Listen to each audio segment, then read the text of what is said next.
ॐ नमो भगवते वासुदेवाय। नवमः स्कन्धः। अथ चतुर्दशोऽध्यायः। श्रीशुक उवाच। अथातः श्रूयतां राजन् वंशः सोमस्य पावनः, यस्मिन्नैलादयो भूपाः कीर्त्यन्ते पुण्यकीर्तयः। सहस्रशिरसः पुंसो नाभिहृदसरोरुहात्, जातस्यासीत् सुतो धातु रत्रिः पितृसमो गुणैः। तस्य दृग्भ्यो भवत्पुत्रः सोमो मृतमयः किल। विप्रौषध्युरुगणानां ब्रह्मणा कल्पितः पतिः, सोऽयजद्राजसूयेन विजित्य भुवनत्रयं। पत्नीं बृहस्पतिर्दर्पात् तारां नामाहरद्बलात्। यदा स देवगुरुणा याचितो भीक्ष्णशो मदात्, नात्यजत्तत्कृते यज्ञे सुरदानवविग्रहः। शुक्रो बृहस्पतिर्द्वेषादग्रहीत् सासुरोरूपं, हरो गुरुसुतं स्नेहात् सर्वभूतगणावृतः। सर्वदेवगणोपेतो महेन्द्रो गुरुमन्वयात्, सुरासुरविनाशोऽभूत् समरस्तारकामयः। निवेदितोत्थाङ्गिरसा सोमं निर्भर्ष्य विश्वकृत्, तारां स्वभर्त्रे प्रायच्छ दन्तर्वतनीमवैत्पतिः। त्यजत्यासु दुष्प्रज्ञे मत्क्षेत्रादाहितं परैः, नाहं त्वां भस्मसात् कुर्यां स्त्रियं शान्तानिकः सति। तत्याज व्रीडिता तारा कुमारं कनकप्रभं, स्पृहामाङ्गिरसश्चक्रे कुमारे सोम एव च। ममायं न तवेत्युच्चैस्तस्मिन् विवदमानयोः, पप्रच्छुर्ऋषयो देवा नैवोचे व्रीडिता तु सा। कुमारो मातरं प्राह कुपितोऽलीकलज्जया, किं न वोचस्य सद्वृत्ते आत्मा वद्यं वदासु मे। ब्रह्मा ताम्रः आहूय समप्राक्षीच्च सान्त्वयन्, सोमस्येत्याह शनकैः सोमस्तं तावदग्रहीत्। तस्यात्मयोनिरकृत बुध इत्यभिधां नृप, बुद्ध्या गम्भीरया येन पुत्रेणापोडुराण्मुदम्। ततः पुरूरवाजज्ञे इलायां य उदाहृतः, तस्य रूपगुणौदार्य शीलद्रविणविक्रमान्। श्रुत्वोर्वशीन्द्रभवने गीयमानान् सुरर्षिणां, तदन्तिकमुपेयाय देवी स्मरशरार्दिता। मित्रावरुणयोः शापा दापन्ना नरलोकतां, निशम्य पुरुषश्रेष्ठं कन्दर्पमिव रूपिणं। धृतिं विष्टभ्य ललना उपतस्थे तदन्तिके, सतां विलोक्य नृपतिर्हर्षेणोत्फुल्ललोचनः। उवाच श्लक्ष्णया वाचा देवीं हृष्टतनुरुहः। राजोवाच स्वागतं ते वरारोहे, आस्यतां करवामकिं। संरमस्व मया साकं रतिर्नौ शाश्वतीः समाः। उर्वश्युवाच कस्यास्त्वयि न सज्जेत मनो दृष्टिश्च सुन्दर यदङ्गान्तरमासाद्य च्यवते हरिरंसया एतावुरणकौ राजन् न्यासौ रक्षस्व मानद संरंसे भवता साकं श्लाघ्यः स्त्रीणां वरः स्मृतः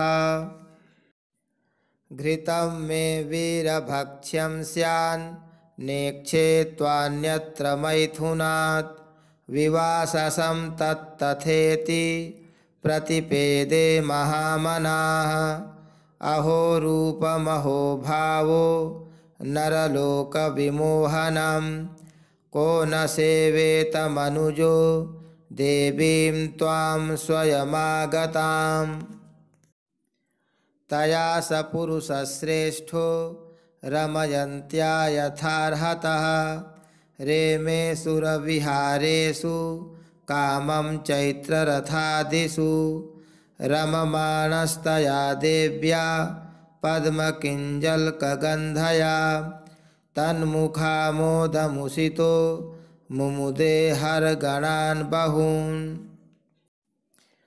अपश्यन्नुर्वशीमिन्द्रो गन्धर्वान् समचोदयात् उर्वशीरहितं मह्यमास्थानं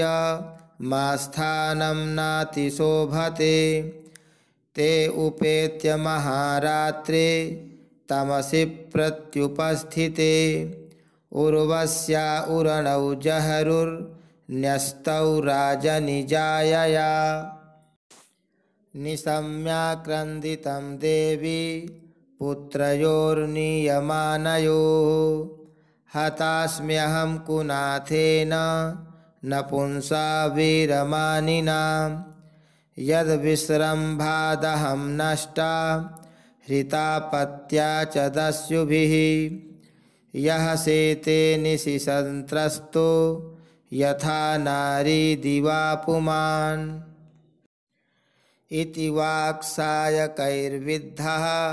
प्रतोत्रैरिव कुञ्जरः निशि निस्त्रिंशमादाय विवस्त्रोऽभ्यद्रवदृषा ते विसृज्योरणौ तत्र व्यद्योतन्तस्म विद्युतः आदाय मे सा वायान्तं नग्नमैक्षत सा पतिम् ऐलोपि शयने जायामपश्यन् विमना इव तच्चित्तो विह्वलः शोचन् बभ्रामोन्मत्तवन्महीं सतां वीक्ष्य कुरुक्षेत्रे सरस्वत्यां च तत्सखीः पञ्चप्रहृष्टवदनाः प्राह सूक्तं पुरूरवाः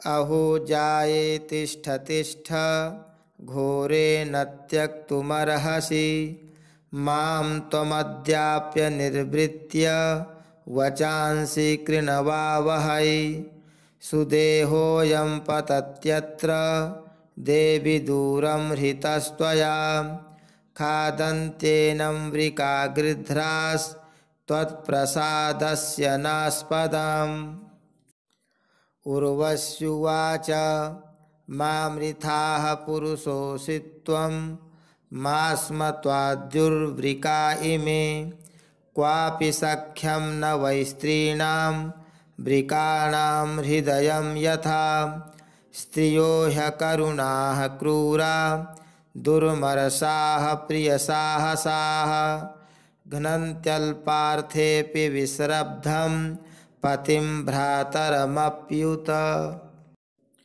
विधायालीकविश्रम्भमज्ञेषु त्यक्तसौहृदाः नवं नवमभीप्सन्त्यः पुंश्चल्यः स्वैरवृत्तयः संवत्सरान्ते हि भवा नेकरात्रं मयेश्वर वत्स्यत्यपत्यानि च ते भविष्यन्त्यपराणि भोः अन्तर्वत्नीमुपालक्ष्य देवीं सप्रययौ पुरं पुनस्तत्र गतोऽब्दान्ते उर्वशीं वीरमातरम् उपलभ्य मुदा युक्तः समुवास तया निशाम् अथैनमुर्वशी प्राह कृपणं विरहातुरम्